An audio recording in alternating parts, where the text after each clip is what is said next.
नमस्कार दोस्तों, मैं हरपाल सिंह फ्लोरा और हम इस समय मौजूद हैं दिल्ली के जवाहरलाल नेहरू स्टेडियम में, जहां पे world para athletic grand prix हो रही हैं। और हमारे साथ इस समय मौजूद हैं पैरा ओलंपिक के अध्यक्ष देवेंद्र झांझरिया जी से। आइए जानकारी लेते हैं।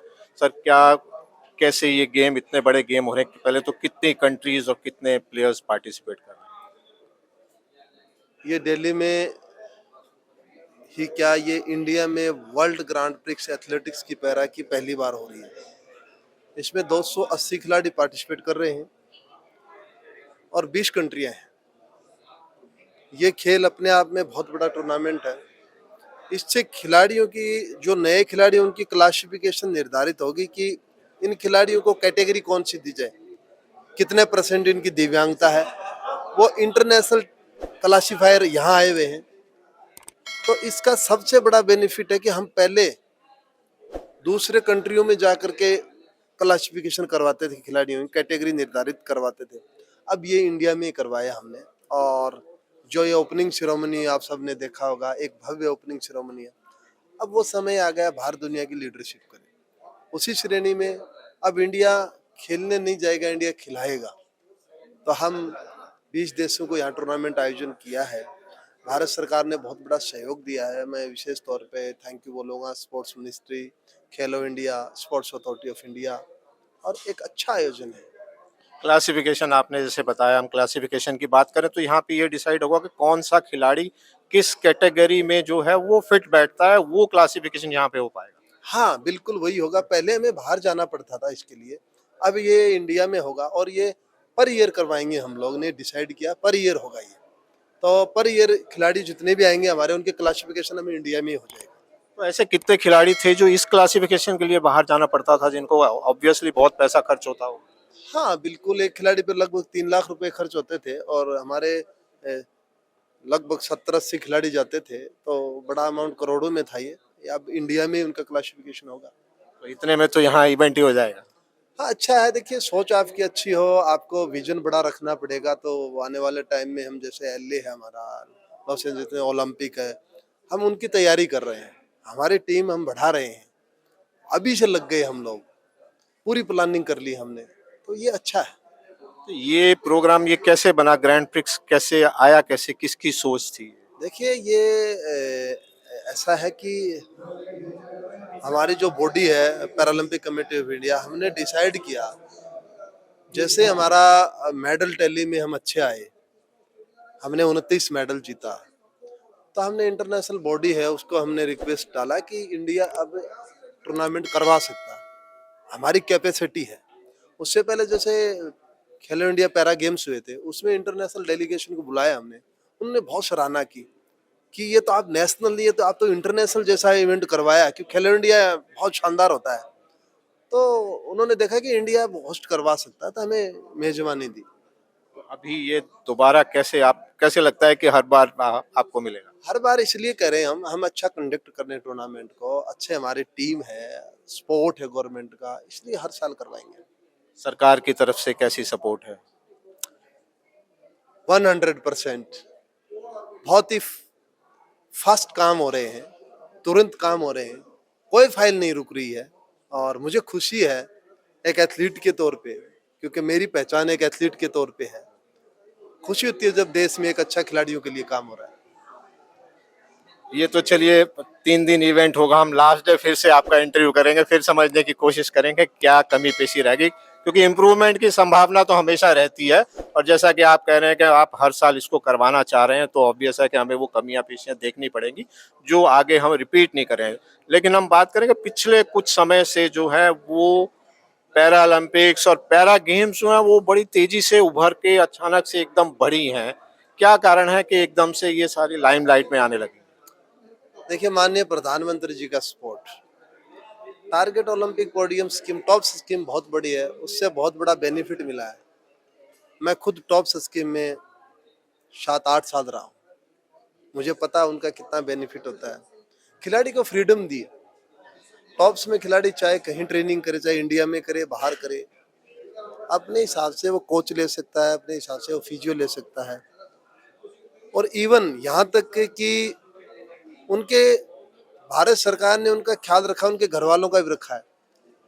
50,000 रुपए तक पॉकेट मनी भी दी जा सकती है, क्योंकि दी जाती है, क्योंकि ग्रास रूट से आते हैं खिलाड़ी, तो उनको घर वालों का भी माइंड फ्री करने के लिए ये जो साहसिक कदम उठाए, इससे परफॉर्मेंस अप हुई खिलाड़ी। पैरा एथलीट्स पे एक्चुअल में खर्चा ज़्यादा होता है अगर हम देखेंगे दूसरे एथलीट्स के मार्फत, क्योंकि बहुत सारी एडिशनल फैसिलिटीज़ जो हैं वो देनी पड़ती हैं, तो उसकी वजह से कुछ इम्प्रूवमेंट आया है कि फाइनेंशियल सपोर्ट मिली है प्लेयर्स को, तो ज़्यादा खिलाड़ी जो हैं वो पार्टिसिपेट कर पा रहे हैं।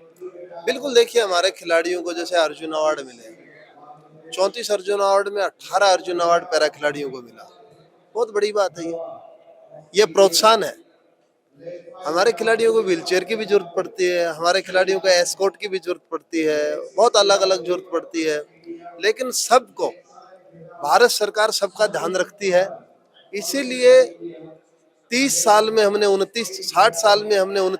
30 मेडल जीते, और पेरिस पैरालंपिक अकेले में हमने 29 मेडल जीते। ये दिखाता है कि हम कितना ग्रो कर रहे हैं। पहली बार पिछले साल जो हैं वो खेलो इंडिया पैरा गेम्स हुए हैं, नो डाउट बहुत अच्छे गेम्स हैं। क्या कुछ कमियां ऐसी दिखती हैं जो इस बार, अभी मेरे ख्याल 10 दिन रह गए हैं शायद दोबारा से होने में, क्या कमियां कोई ऐसी दिखती हैं जो इम्प्रूवमेंट करने की जरूरत है हमारे को? क्योंकि हम करने के बाद ही सीखते हैं, कमियां रह जाती हैं, तो मैं एक शिकायत के उससे नहीं कह रहा हूँ, लेकिन हम क्या चीजें और ऐसी इम्प्रूवमेंट कर सकते हैं कि और बेटर हो पाए? देखिए, पैरा गेम में पिछले पैरा गेम्स हुए थे, बहुत अच्छा आयोजन था। अब हमें क्या है, धीरे धीरे जो गेम्स होते हैं, जैसे 5 या 6 गेम्स को हम शामिल करते हैं, 7 गेम को शामिल करते हैं, धीरे धीरे जो ओलंपिक गेम है उनको बढ़ाना है। 2-3 गेम और इंक्लूड कर लेंगे, अगली साल 2 और गेम इंक्लूड कर लेंगे, ताकि हम जो ओलंपिक लेवल पे जाएं, पैरालंपिक लेवल पे जाएं। हम पैरालंपिक में हम मेडल बढ़ाना है, तो और सेक्टर भी हमें देखने पड़ेंगे, तो उनमें और काम करेंगे हम, ताकि एलए में हम ज्यादा मेडल जीत सके। आपको लगता है इस बार कुछ गेम्स बढ़ाए जा रहे हैं अभी खेलो इंडिया में? देखिए, खेलो इंडिया में कुछ गेम शामिल भी किए हैं, और मुझे उम्मीद है आगे वालों में भी होगा, और समय समय पे बदलना जरूरी है, बदलाव जरूरी है। यदि हम बदलाव करेंगे तो एलए में हम बहुत अच्छा परफॉर्मेंस देंगे। आप एलए पे फोकस किए हुए हैं, क्या अगली बार क्या हम उम्मीद कर सकते हैं एलए से? देखिए, आज तो मैं ये नहीं कह सकता, लेकिन इतना कह सकता हूँ मैं, 29 से ज्यादा मेडल लेंगे हम, हमारा टारगेट है, और उस टारगेट को अभी शेयर नहीं करेंगे। टारगेट बना लिया है, खिलाड़ियों का डाटा कलेक्शन कर लिया हमने। हमने 14 साल 15 साल बाद खिलाड़ियों की परफॉर्मेंस हम कैलकुलेट करके चल रहे हैं कि ये कहाँ तक जा सकते हैं, तो प्लस जाएंगे, ये मैं कह सकता हूँ। मतलब पिछला रिकॉर्ड तोड़ने की तैयारी? 100%। तो उस हिसाब से पूरी प्लानिंग है कि हम, क्योंकि एक लंबा पीरियड चाहिए होता है खिलाड़ी को तैयार करने में, लंबा समय चाहिए होता है, और एलए जो हैं वो अब तो करीब हैं, तो उतनी तैयारी हम कर पा रहे हैं? नहीं, बिल्कुल हम कर रहे हैं तैयारी। ग्रांड प्रिक्स उसी का पार्ट है, वर्ल्ड चैंपियनशिप उसी का पार्ट है, अलग अलग जगह हम अच्छा काम कर रहे हैं। चलिए, खेलो इंडिया में फिर हम आपसे मिलेंगे। एक फेडरेशन पे मैं डिस्कशन करना चाहूँगा कि पैरा ओलंपिक फेडरेशन जो है आने वाले जो समय है उसमें किस तरीके की इम्प्रूवमेंट्स देख रही हैं, वो प्लेयर्स के लेवल पे और सरकार लेवल पे, गवर्नमेंट लेवल पे, दोनों पे मैं पूछूं। देखिए, फेडरेशन का काम खिलाने का होता है, टीमें भेजने का काम होता है, उसमें फेडरेशन पूरा काम कर रही है। कई खिलाड़ियों को हम सीएसआर के माध्यम से, जैसे जूनियर खिलाड़ी, उनको हम उनके घर पे ही फैसिलिटी दे रहे हैं, क्योंकि सबसे बड़ा चैलेंज ये रहता है कि 14-15 साल का खिलाड़ी है, उसको पेरेंट्स अपने पास से हॉस्टलों में नहीं भेजना चाहता, दिव्यांग है वो, तो हम उनके घर पे ही फैसिलिटी देते हैं। वो खिलाड़ी हमें अच्छे लग रहे हैं, तो हम उनके घर पे फैसिलिटी दे रहे हैं। जब उनको फैसिलिटी मिलनी शुरू होगी, कई खिलाड़ी ऐसे भी वो मोटिवेट हुए और हॉस्टलों में आ गए, तो ये एक पार्ट है, इस पार्ट में हम काम कर रहे हैं।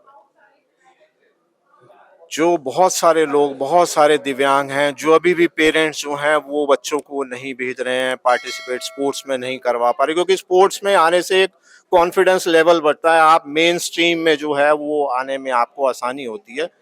बहुत सारे पेरेंट्स जो अभी भी बच्चों को नहीं भेज रहे हैं, उनको आप क्या मैसेज देना चाहेंगे? उनको मैं इतना ही कहना चाहूंगा कि आप जितने भी दिव्यांग खिलाड़ी खेल रहे हैं, उनका एक बार वीडियो देखिए। वो कितने संघर्ष के साथ खेलते हैं, लेकिन उनका फेस रीडिंग जरूर करें। यदि कोई खिलाड़ी ग्राउंड पे आता है, उस खिलाड़ी में कभी डिमोरलाइज नहीं महसूस होता है। तो सबसे पहले आपको मोटिवेट होना है और देश के लिए खेलना है। चलिए आखिर में एक टेढ़ा सवाल पूछूंगा, इतना बड़ा इवेंट हो रहा है और दोनों में से कोई भी खेल मंत्री ओपनिंग सेरेमनी में नहीं है, क्या कारण है? देखिए ये ग्रांड प्रिक्स है, हमारा काम है इवेंट करवाना, अच्छा इवेंट कंडक्ट करना। हमारा टारगेट सबसे बड़ा रहता है खिलाड़ी, खिलाड़ी को फैसिलिटी मिले, पूरी फैसिलिटी मिल रही है।